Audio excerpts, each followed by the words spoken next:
Hi guys, welcome to my channel Muddu vlogs. ನಾನು ನಿಮ್ಗೆ ಇವತ್ತು ಏನು ಹೇಳಕ್ಕೆ ಬಂದಿದ್ದೀನಿ ಅಂತ ಅಂದರೆ, ನೀವು ಕೂದಲಿಗೆಲ್ಲ ಕ್ಲಿಪ್ ಹಾಕೊತೀರಲ್ವ, ಅದನ್ನ ಯಾವ ಟೈಮಲ್ಲಿ ಹೆಂಗೆ ಯೂಸ್ ಆಗುತ್ತೆ ಅಂತ ಹೇಳ್ಕೊಡೋಕ್ಕೆ ಅಂತ ಬಂದಿದ್ದೀನಿ. ಅದಕ್ಕಿಂತ ಮುಂಚೆ ನೀವು ನನ್ನ ಚಾನಲ್ನ ಸಬ್ಸ್ಕ್ರೈಬ್ ಮಾಡಿಲ್ಲ, ಸಬ್ಸ್ಕ್ರೈಬ್ ಮಾಡಿ, ಹಾಗೆ ಪಕ್ಕದಲ್ಲಿ ಕಾಣ್ತಿರೋ ಬೆಲ್ ಬಟನ್ನ ಕ್ಲಿಕ್ ಮಾಡ್ಕೊಳ್ಳಿ. ಆಲ್ ಆಪ್ಷನ್ನ ಕ್ಲಿಕ್ ಮಾಡಿ. ಬನ್ನಿ ವಿಡಿಯೋನ ಸ್ಟಾರ್ಟ್ ಮಾಡೋಣ. ಬನ್ನಿ. ಫಸ್ಟ್ ಏನು ಅಂತ ಅಂದರೆ, ನೀವು ಈ ಕ್ಲಿಪ್ನೆಲ್ಲ ನೀವು ಜಡೆ ಹಾಕ್ಕೊಂಡಾಗ ಅಥವಾ ಜುಟ್ಟು ಹಾಕ್ಕೊಂಡಾಗ ಹಾಕ್ಕೊತೀರಲ್ಲ, ಹಾಕ್ಕೊಳ್ಳಿ, ನಾನು ಬೇಡ ಅಂತ ಹೇಳಲ್ಲ. ಆದರೆ ಈ ಕ್ಲಿಪ್ಪಿಂದ ಏನಪ್ಪ ಅಂತ ಹೇಳಿದ್ರೆ ನಿಮ್ಮ ಕೂದಲು ಕಟ್ಟಾಗುತ್ತೆ. ನೀವು ಆದಷ್ಟು ಈ ಕ್ಲಿಪ್ನ ಯೂಸ್ ಮಾಡಬೇಡಿ. ಮಾಡಿ ಅಂತಂದರೆ ಯಾವಾಗ ಅಂತ ಅಂದರೆ, ನೀವೆಲ್ಲರೂ ಈಗ ಹೊರಗಡೆ ಟ್ರಿಪ್ ಹೋಗ್ತೀರಾ, ಅಥವಾ ಎಲ್ಲರೂ ಸ್ಪೆಷಲ್ ಗೆಸ್ಟ್ ಬಂದಿರ್ತಾರೆ, ಅವ್ರು ರೆಡಿ ಆಗಬೇಕು, ಅಥವಾ ಊರಿಗೆ ಹೋಗ್ತೀರಾ, ಆ ಟೈಮಲ್ಲಿ ನೀವು ಈ ಥರ ಕ್ಲಿಪ್ನ ಬಫ್ ಹಾಕ್ಕೊಳೋದಾಗ್ಬೋದು, ಆಮೇಲೆ ಡಿಫ್ರೆಂಟ್ ಹೇರ್ ಸ್ಟೈಲ್ ಆಗ್ಬೋದು ಹಾಕ್ಕೊತೀರಲ್ವ, ಆವಾಗ ನೀವು ಈ ಕ್ಲಿಪ್ನ ಯೂಸ್ ಮಾಡ್ಕೊಳ್ಳಿ. ಜಾಸ್ತಿ ಯೂಸ್ ಮಾಡಬೇಡಿ, ಯಾಕೆಂದರೆ ಇದರಿಂದ ನಿಮಗೆ ಕೂದಲು ಕಟ್ಟಾಗುತ್ತೆ. ಮತ್ತು ಏನು ಅಂತ ಅಂದರೆ, ಕೂದಲು ಕಟ್ಟಾಗೋದಲ್ದೇ ತಲೆನೋವು ಕೂಡ ಬರುತ್ತೆ ಈ ಥರ ಕ್ಲಿಪ್ಪಿಂದ. ಹಂಗಾಗ್ಬಿಟ್ಟು ನೀವು ಎಲ್ಲಿಗಾದ್ರು ಹೋಗುವಾಗ ಯೂಸ್ ಮಾಡಿ, ಮನೇಲಿದ್ದಾಗ ಯೂಸ್ ಮಾಡಬೇಡಿ ಅಂತ ಹೇಳ್ತಾ ಇಲ್ಲ, ಯೂಸ್ ಮಾಡಿ, ಆದರೆ ಆದಷ್ಟು ಕಮ್ಮಿ ರೀತಿಯಲ್ಲಿ ಯೂಸ್ ಮಾಡಿ. ಈ ಕ್ಲಿಪ್ನ ನೀವು ಹೆಂಗೆ ಯೂಸ್ ಮಾಡ್ತೀರೋ ಅದ್ರ ಮೇಲೆ ಇದಾಗುತ್ತೆ. ಏನು ಅಂತ ಅಂದರೆ, ಈಗೆಲ್ಲರೂ ಊರಿಗೆ ಹೋಗ್ತೀರಾ ಅಂದರೆ ಬಫ್ ಹಾಕ್ಕೋಬೇಕು, ಅಥವಾ ಸೈಡ್ ಬಫ್ ಹಾಕ್ಕೋಬೇಕು, ಅಥವಾ ನೀವು ಜಡೆಗೇನಾದ್ರು ಸ್ವಲ್ಪ ಇದಾಯಿತು ಅಂದರೆ ಅಲ್ಲೇ ಕ್ಲಿಪ್ ಹಾಕ್ಕೋಬೇಕು, ಅಥವಾ ನೀವು ಬೇರೆ ಡಿಫ್ರೆಂಟ್ ಹೇರ್ ಸ್ಟೈಲ್ ಮಾಡ್ಕೊತೀರಲ್ವ, ಆ ಥರ ಎಲ್ಲ ಮಾಡ್ಕೊಳ್ಳುವಾಗ ಕ್ಲಿಪ್ ಹಾಕ್ಕೋಬೇಕು. ಈ ಥರ ಎಲ್ಲ ಕ್ಲಿಪ್ನ ಹಾಕ್ಕೋಬೇಕು, ನೀವು ಹಾಕ್ಕೊಳ್ಳಿ.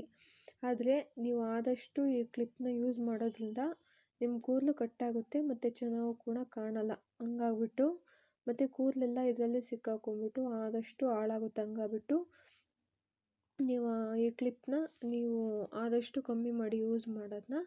ಮತ್ತು ಈ ಚಟಪಟ ಕ್ಲಿಪ್ ಎಲ್ಲರೂ ಕೂಡ ಯೂಸ್ ಮಾಡ್ತಾರೆ. ಈಗ ಯಾಕೆ ಅಂತ ಅಂದರೆ, ಬಫ್ ಆಗ್ಬೋದು, ಆ ಥರ ಎಲ್ಲ ಡಿಫ್ರೆಂಟ್ ಹೇರ್ ಸ್ಟೈಲ್ ಮಾಡ್ಕೊತಾರಲ್ವ, ಹಂಗಾಗ್ಬಿಟ್ಟು ಈ ಥರ ಕ್ಲಿಪ್ನ ಆಲ್ಮೋಸ್ಟ್ ಹುಡುಗಿಯರೆಲ್ಲ ಯೂಸ್ ಮಾಡ್ತಾರೆ. ಮತ್ತೇನು ಅಂತ ನಾನು ಏನು ಮಾಡ್ತೀನಿ ಅಂದರೆ, ಈ ಕ್ಲಿಪ್ನ ಎಲ್ಲರೂ ಬೇರೆ ಕಡೆ ಹೊರ್ಗಡೆ ಹೋಗುವಾಗ ಮಾತ್ರ ನಾನು ಸೈಡ್ ಬಫ್ ಅಥವಾ ಸೆಂಟ್ರ್ ಬಫ್ ಹಾಕ್ಕೊಂಡಾಗ ಮಾತ್ರ ನಾನು ಈ ಕ್ಲಿಪ್ನ ಯೂಸ್ ಮಾಡೋದು. ಮನೇಲಿದ್ದಾಗ ನಾನು ಸೆಂಟ್ರ್ ಕ್ಲಿಪ್ನ ಯೂಸ್ ಮಾಡೋದು, ನಾನು ಈ ಥರ ಕ್ಲಿಪ್ಸ್ನ ಯೂಸ್ ಮಾಡಲ್ಲ. ಹಂಗಾಗ್ಬಿಟ್ಟು ನನ್ನ ಕೂದಲು ಸ್ವಲ್ಪ ಮೊದಲೆಲ್ಲ ನಾನು ತುಂಬ ಯೂಸ್ ಮಾಡ್ತಾಯಿದ್ದೆ ಕ್ಲಿಪ್ಸ್ನೆಲ್ಲ. ಏನಾಗ್ತಿತ್ತು ಅಂತ ಅಂದರೆ, ಫುಲ್ ನನಗೆ ಕೂದಲು ಕಟ್ಟಾಗಿ ಹೋಗ್ಬಿಡೋದು.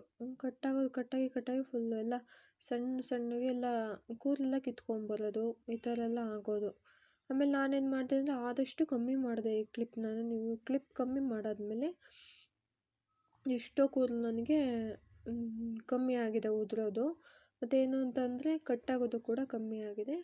ನೀವು ಈ ಕ್ಲಿಪ್ನ ಯಾವಾಗ ಯೂಸ್ ಮಾಡಿ ಅಂತ ಹೇಳ್ತೀನಿ ನೋಡಿ. ನೀವು ಎಲ್ಲಾದರೂ ಹೊರಗಡೆ ಹೋಗ್ತಿರಲ್ವ ವೆಕೇಷನ್ಗೆ, ಅಥವಾ ನೀವು ಯಾವುದಾದ್ರು ಟ್ರಿಪ್ ಹೋಗೋದು ಎಲ್ಲಾದರೂ ಹೋಗ್ತಿರಲ್ವ, ಅವಾಗ ನೀವು ಈ ಕ್ಲಿಪ್ಸ್ನ ಯೂಸ್ ಮಾಡಿ. ಇನ್ನು ಬಾಕಿ ಟೈಮಲ್ಲಿ ಯೂಸ್ ಮಾಡಿ ಬೇಡ ಅನ್ನಲ್ಲ. ತುಂಬ ಟೈಟ್ ಇರೋ ಕ್ಲಿಪ್ನ ಹಾಕ್ಕೋಬೇಡಿ, ಯಾಕೆ ಅಂತಂದರೆ ತುಂಬ ತಲೆನೋವು ಬರೋ ಸಾಧ್ಯತೆ ಇರುತ್ತೆ. ಹಂಗಾಗ್ಬಿಟ್ಟು ನೀವು ಲೂಸ್ ಎಂಡ್ ಕ್ಲಿಪ್ನೇ ತೊಗೊಳ್ಳಿ, ಅಥವಾ ನಿಮಗೆ ಹಿಡಿಸ್ಲಿಲ್ಲ ಅಂದರೆ ಸಣ್ಣ ಕ್ಲಿಪ್ ಬರುತ್ತೆ ಇದರಲ್ಲೇ, ಸ್ವಲ್ಪ ಲೂಸ್ ಇರೋ ಕ್ಲಿಪ್ನ ತೊಗೊಂಡು ಹಾಕ್ಕೊಳ್ಳಿ. ಟೈಟ್ ಕ್ಲಿಪ್ ತೊಗೊಂಡು ಹಾಕ್ಕೊಳೋದ್ರಲ್ಲಿ ಏನಾಗುತ್ತೆ ಅಂದರೆ ತುಂಬ ತಲೆನೋವು ಬರುತ್ತೆ ನಿಮಗೆ. ಮತ್ತೇನು ಅಂತಂದರೆ ಕೂದಲು ಕೂಡ ಕಟ್ಟಾಗುತ್ತೆ. ಹಂಗಾಗ್ಬಿಟ್ಟು ನೀವು ಈ ಕ್ಲಿಪ್ನ ಯಾವಾಗ ಬಳಕೆ ಮಾಡಬೇಕು ಅಂತ ಹೇಳಿದ್ದೀನಿ ನೋಡಿ.